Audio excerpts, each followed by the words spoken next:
Hi, friends. It's Deanna Willison with Our Blooming Catholic Life. And this book review, unfortunately, is very personal for us.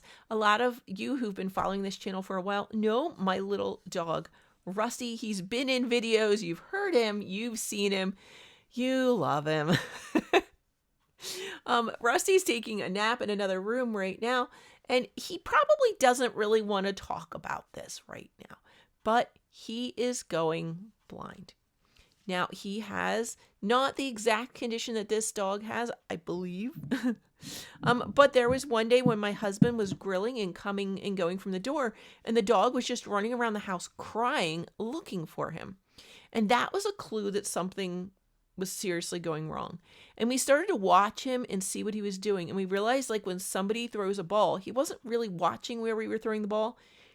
He was cocking his head and listening where we were throwing the ball. And when he heard the ball land, that's when he was running after it.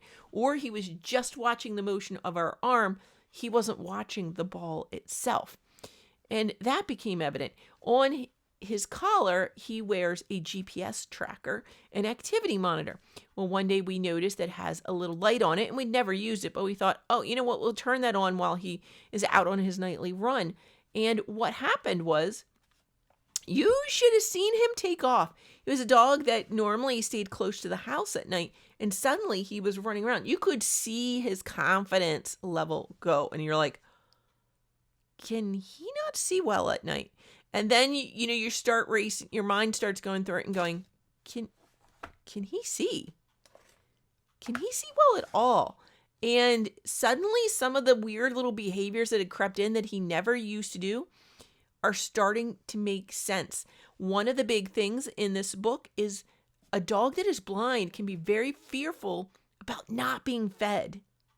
And I think that comes, maybe that's somewhere in a species memory, because in the wild, maybe a blind dog would not be fed. The pack has a particular order in all they eat, and my little dog is a little omega to start with, so he'd already be the last guy. And so maybe he's fearing that they're just not going to feed me anymore. I don't know, but we noticed he started licking the floor. He never licked the floor. He never counter-surfed. He never did any of that, and he started doing it, and at first it was like, ha ha ha. Now I don't have to wash the floor anymore. The dog will get everything. I don't have to run to pick it up. And then you realize, no, he's like obsessively licking the floor. What's going on? And what can we do? And you start putting the picture together, and his yearly vet visit was coming up. So we talked to the vet, and she said, it's not an extreme thing. His visit's in 2 weeks. Let's wait till his visit, and we'll look at it. And he has retinal degeneration. So his rods and cones are degrading. Nothing we can do except a really invasive test that he wouldn't like. And the only thing it would do would give us a diagnosis. There's no treatment. And it seems to be that the only reason you would want that diagnosis is if you had the dog in a breeding program. It would exclude them if it had a genetic cause. That's not happening. So we started looking around for resources. And the one that keeps coming up is a halo that dog wears on a harness. And we may end up getting that. And that halo, like as he's running, it's literally in front of him. So he bumps into something, he'd know he'd bump into it. And we may get that down the road. One of the adaptations we did outside was we had, in the middle of our yard, we called it an oasis, but it was a line of bushes in the middle of the yard, and it was kind of helping with erosion. And he used to use it as a little clubhouse. He'd slide in under one of those bushes and hide, and we'd peer out us. And it was loads of fun, but I noticed his behavior had changed around it, and I realized that he seemed worried running into it because he couldn't see where those sticks were, and I think he was afraid of getting hit. So we had that cleared out and taken care of, and he has a more appropriate, we've made some changes to the play yard outside, and yeah, we started looking for resources. Books are few and far between, I won't lie, and they seem to go out of print really quickly, so we were really glad to find this one. This is a new one. I don't know that it's independently published, but it's a at least very small publisher. We managed to find it on one of those mega websites. It does say, let's see, it is copyrighted 2021 by Bob Patridge. This is the first edition, and it was published in Reno, Nevada by Pear Tree Books, LLC. It is dedicated to Blackie and his sisters, the other dogs who were on this dog with his journey, and all the proceeds, all the profits from the sale of the book go to local dog charities, especially Hong Kong Dog Rescue. That's where this dog lived at the time. Let's look at the table of contents. You can see it is laid out very much the way I love it. It's nice and clear and easy to see. It is a little funny though, because it lists so many appendixes, which seems awesome, but 2 of them normally aren't listed as appendixes, the acknowledgments and about the author. So A, B, C, D, 4 appendixes really. And I love that they do have appendix. The appendixes are more about the Hong Kong Dog Rescue. You know where your money's going. One is on Blackie's life and story. So he's woven throughout the book, but if you want to know more about just that particular dog, it's at the end. Other resources, I don't know what that is yet. We'll have to wait till we get there. And tips from Blackie's journey. So maybe that's set up like a bulleted list or something. Again, we'll get to that in a minute. And then acknowledgments and about the author. What are the contents listed as? Blind but still my best friend, understanding blindness, acceptance by you, acceptance by your dog. And he means acceptance just of the fact that the dog's blind. A human's going to have grieving, especially if they didn't know it happened for a while. Acceptance by the dog, it is devastating to a dog.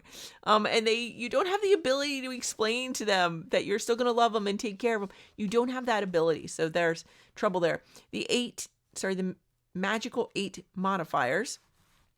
And that's a nice little list. And then it's going to go into those: building confidence, simplify your home. Hey, that's a Franciscan virtue right there. Old and new commands, simplify your walks, playtime, accessorizing help, socializing, aging, and the rest of your life. Let's jump back to those appendixes. I know that you're dying to look in them. Oh, it's a little hard to see because it doesn't have like the chapter or appendix name. It's just the name of the book. Blind Dogs and Seeing Eye Humans. Page number is in the bottom center of all of them. My goodness, so many notifications. Yes. Yes, dear. It is a friend. Come on, just... Oh. Okay. Sorry, I'm with a group at my church that prays for deacons, and we just got a message of a prayer request. So I will do that the second I am done with this video. So now I'm really looking. I think I'm in the one for the dog story. Yes, there's Hong Kong Dog Rescue. Okay. Here is some on Hong Kong Dog Rescues, back on page 136. So now I'm going to have to flip a little bit. And that's just like 3 pages. Blackie's life story and photo gallery. This is a bit longer. And it says and photo gallery, but it's all the like it's literally that much on his life. And then there's a timeline chart on Blackie's whole life, so you actually find out about the end, and then there you're seeing the pictures. There's actually quite a few pages of pictures. Very nice. This is something that we're looking at investing in.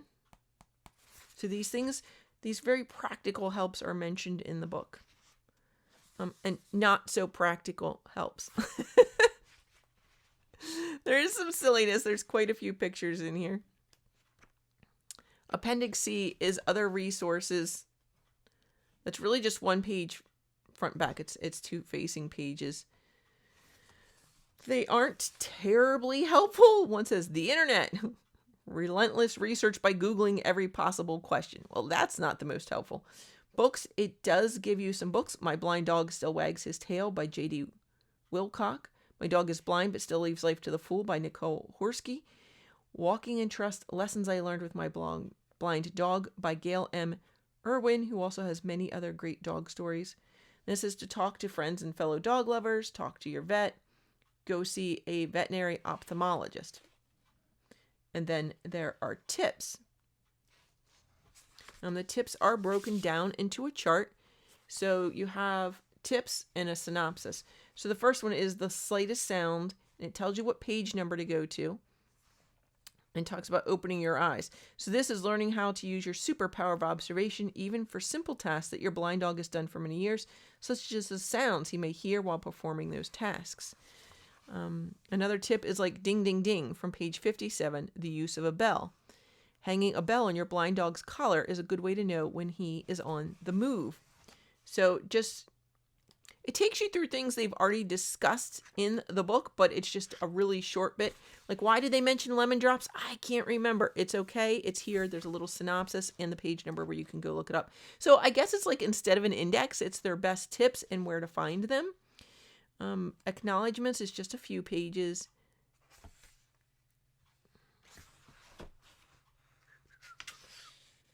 Oh, one side of one page, and the appendix is just one page front and back, and lets you know that you can find them at Pear Tree Books. So let's look inside the book a tiny bit. What is it like? What are the tips?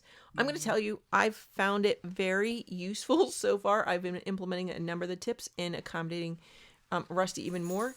Here is a picture of like going for a walk. Here's an example of that halo harness that lets a dog know if he's bumped into something. And it tells you where you can get one, different ones that they've used. Tips from Blackie's journey, his first steps as an angel. Kind of tell you what it's like when the dog first wore the halo. What to do with safe and fun walking routes. Maybe you need to change them. Here are things, bulleted list of things to look for on your walk. So it is a very practical book, but it weaves Blackie's story throughout to remind you that you're not just talking about some medical condition that may affect someone else, that this is real in somebody's life.